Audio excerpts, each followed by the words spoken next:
તો આજે આપણે ધોરણ 10નું જે 13મું ચેપ્ટર છે આંકડાશાસ્ત્ર તેના દાખલા જોવાના છે. તો જોઈએ સૌથી પહેલો દાખલો. તો અહીં પહેલા દાખલામાં આપણને વર્ગ આગો આપેલો છે અને આવૃત્તિ આપેલી છે. તો સાદી રીતે આ દાખલો આપણે કરવા જાય તો સૌથી પહેલાં આપણે કોલમ બનાવવું પડે કે વર્ગ, આવૃત્તિ, મધ્ય કિંમત, એફઆઈ, એક્સઆઈ. વર્ગ સૌથી પહેલાં લખવાના જે આપેલા હોય, આવૃત્તિ આપેલી હોય. જે આવૃત્તિ આવે આપણને તેનો સરવાળો કરવાનો. તેનો સરવાળો થયા બાદ આપણે મધ્ય કિંમત એક્સઆઈ નીકાળવાની છે. તો એક્સઆઈ કેવી રીતને નીકળે? તો જે આ વર્ગ આપેલો છે આપણને વર્ગ તે વર્ગમાં આ બંને અધ આવૃત્તિ, અધ વર્ગ અને ઓલા બે આ જે બંને વર્ગ છે તેનો સરવાળો કરી અને 2થી ભાંગવાનો. એટલે ટૂંકમાં આની સરેરાશ લેવાની અને જે મળે તે મધ્ય કિંમત હોય. જો અહીંયા 2 ને 2 વડે ભાંગીએ તો 1 મળે, 2 ને 4 6 થાય તેને 2 વડે ભાંગીએ તો 3 મળે, 6 ને 4 10 થાય તેને 2 વડે ભાંગીએ તો 5 મળે. તો આવી રીતે હોય છે. હવે આવી રીતે જ તમારે આ બધાના વર્ગ નીકાળી લેવાના.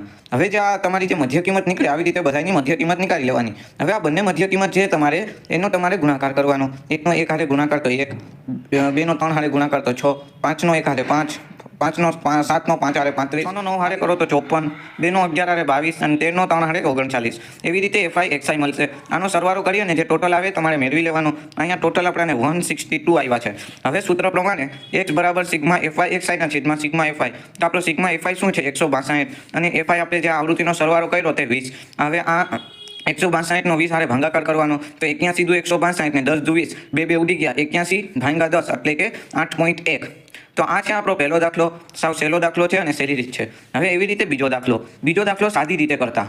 તમને વર્ગ પહેલાની જેમ આપેલો હશે, આવૃત્તિ આપેલી હશે, તમારે આ બંનેનો કરવાનો છે સરવાળો. બરોબર, આ બંને પરથી તમારે કરવાનું છે.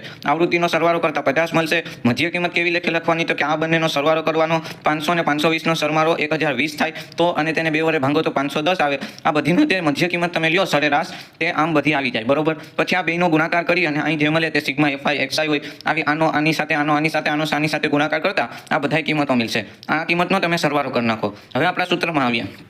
તો આ છે સિગ્મા આપણો એફઆઈ એક્સઆઈ. તો આ અહીંયા મૂકી દેવાનું અને આ છે સિગ્મા એફઆઈ. તો એ અહીંયા છેદમાં મૂકી દેવાનો. આ બેનો ભાગાકાર કરતા 0 0 તો ઉડી ગયા. 5 ને 2726 હારે ભાંગો એટલે 545.20 જવાબ આવે. અને દાખલામાં આપણને રૂપિયા પૂછ્યા છે એટલે તમારે અહીં રૂપિયાની નિશાની કરવી પડે. તો આ તો બીજો દાખલો. આવા જ દાખલા હું લઈને પાછો પણ આવવાનો છું. મારી ચેનલને લાઈક કરો, સબસ્ક્રાઈબ કરો, શેર કરો અને પ્લીઝ સપોર્ટ કરો.